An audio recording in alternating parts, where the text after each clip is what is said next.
Federal prosecutors accused the Russians of using discovery information from the special counsel's office to discredit the ongoing investigation into Moscow's election interference. It concerns Concord Management, a company owned by a close associate of Vladimir Putin.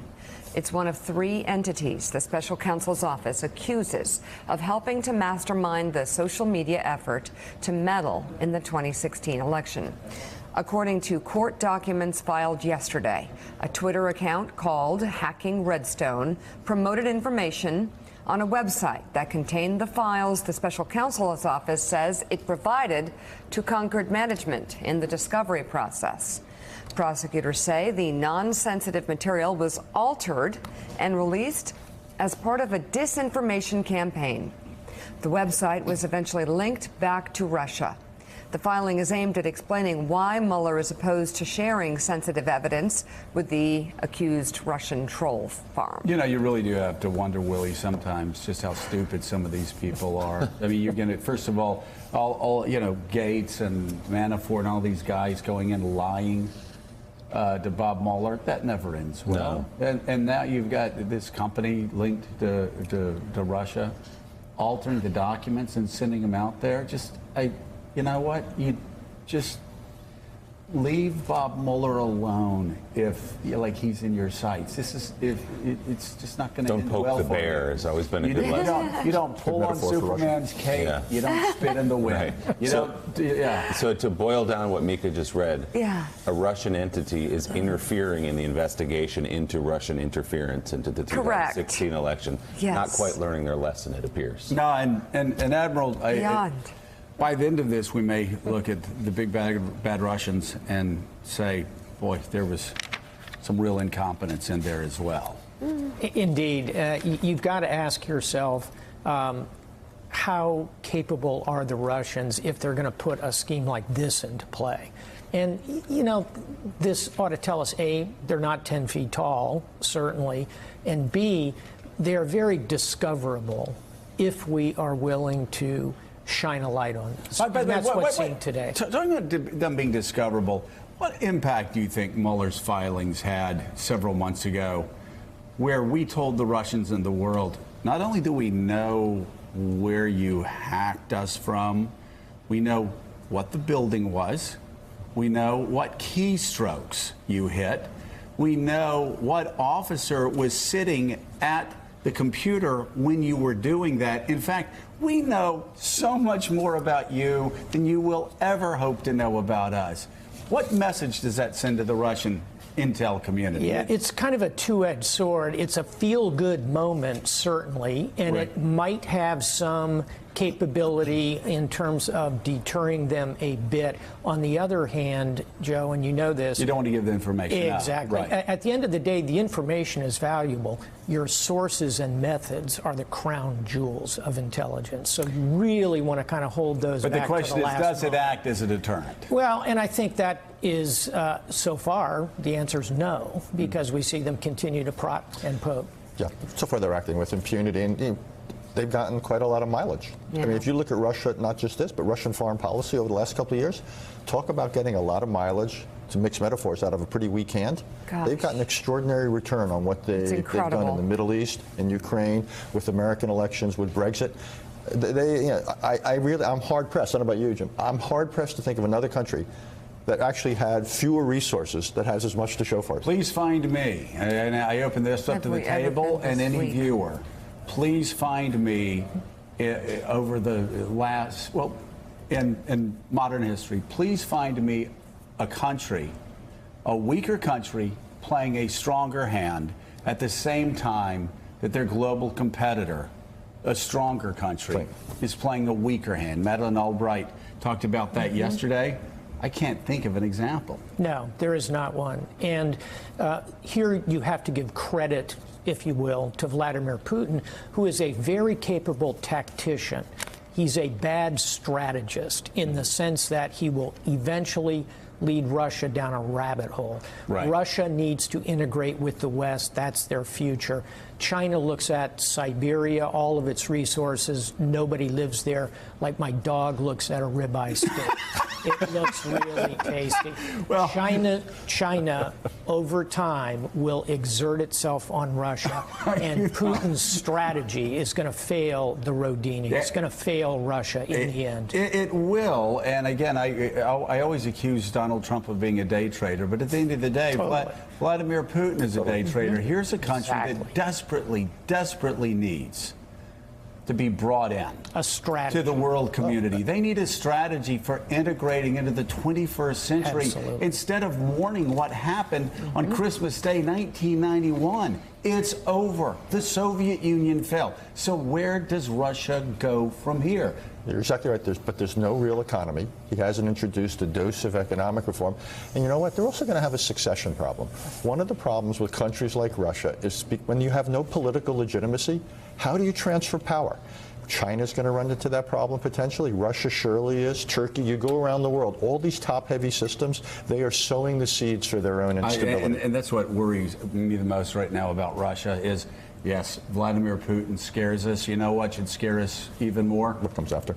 A Russia without Vladimir Putin, because we can all remember the Russia before Vladimir Putin was frightening as hell because there were nuclear weapons, of course, stockpiles of nuclear weapons. There was no control over those nuclear weapons. It was chaos. Speaking of chaos, I can't let you go before we talk about Venezuela. Sure. So let's talk about Venezuela. Let's do it. Before we get there, I do want to say one thing about Russia to close, which is we ought to be more concerned about Russian weakness than Russian strength. Exactly. So Venezuela. And by the way, this is, sorry, don't yell at me, Alex, because he will. I wither. I get weak and I crumble like a delicate flower when you do. Yeah. But I don't think we can underline this more for our viewers, that while we should fear what Vladimir Putin is doing to our democracy, the greater long-term threat is a Russia without Vladimir Putin working through a transition, a peaceful transition, because Russia without a powerful leader, correct, without a powerful form of government, the Russia of 1991, 1992, 1993. I mean, I was just out of law school, but I even knew enough then to be scared. I was more scared of that Russia than I was of the Russia of 1987, 1988, 1999, when they were the Soviet Union, because it was chaos. Exactly. And that is why, in the end, we should confront Russia where we must. But we ought to look for zones of cooperation. We ought to find ways to pull them toward the West. If they can't create a strategy, we should try and build one for them and execute it and bring them into the family of nations. Venezuela, Richard, go. So Alex doesn't just... I got to get him to stop screaming at him. Okay. Venezuela. It's a tirade today, isn't it? Speaking of strong men. What Venezuela's become in some ways is a battle for the hearts and minds of the Venezuelan military. They hold the balance of power. And the question is, are they going to continue to support this regime?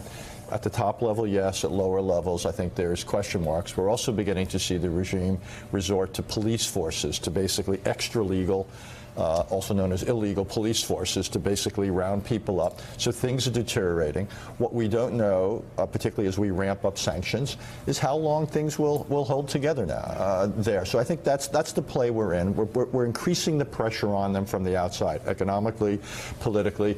The real question is, in all these situations, and basically every time you have an authoritarian system that begins to unravel, the question is, how long when do the rats start leaving the ship? Right. How long do the security forces that have propped up Maduro stand by him? That's the phase we're in. It could be days, it could be weeks, it could be months or longer, and that's where the Russians, the Chinese, and the Cubans, above all, become important, because in some ways they're the glue behind what's become a very brittle regime. And while we're talking about a strong country playing a bad hand, can we even, I mean, Admiral, can you please explain to Americans watching and people around the world that are watching. How many now across the world on Armed Forces Radio, Willie?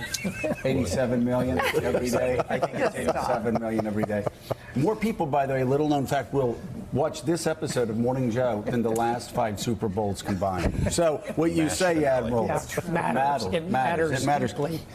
But talk about Venezuela's history, how this is a country, oil-rich country, that should be thriving, that had every natural advantage, and mismanagement, bad government, socialism run amok, tyrannical leaders have destroyed this country, brought it to the edge of chaos. Yeah, not to do a John Meacham on you, but this is the country that Simón Bolívar centered. This is the Bolivarian Republic of Venezuela. This is where democracy began in the Americas.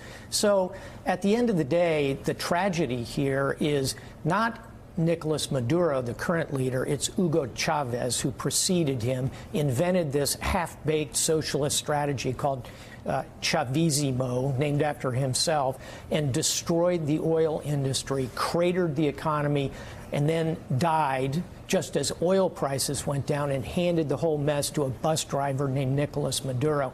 If there was ever an example of Karl Marx's line that history always repeats itself, first as tragedy, then as farce, it's Venezuela going from Chavez, the tragedy who destroyed the country, to Maduro, the farce. Richard nailed it on his summary. The only thing I would add to it is there's not a good military option here. And there'll be temptations to, like, steam a carrier battle group down there, or put the 82nd Airborne on alert. Wrong. This is political, economic, diplomatic. We can do this. I think there's a 2 in 3 chance we can sort this thing out reasonably, but us loading up the military and launching it is not the right next move. Admiral James Stavridis, thank you, and thank you Admiral. for the Simón Bolívar reference. It's really I did it all for Sorry, he couldn't make it this morning. We were so afraid you were couldn't make it. going to talk about Tyler Thank and goodness. Millard Fillmore when you brought up Meacham. About 200 years more recent than Meacham goes. Coming up, President Trump unveiled a new slogan last week: build a wall and crime will fall. Now it appears he could change that to "we didn't build a wall because of Paul." We'll explain that ahead on Morning Joe. Thanks for checking out MSNBC on YouTube, and make sure you subscribe to stay up to date on the day's biggest stories. And you can click on any of the videos around us to watch more from Morning Joe and MSNBC. Thanks so much for watching.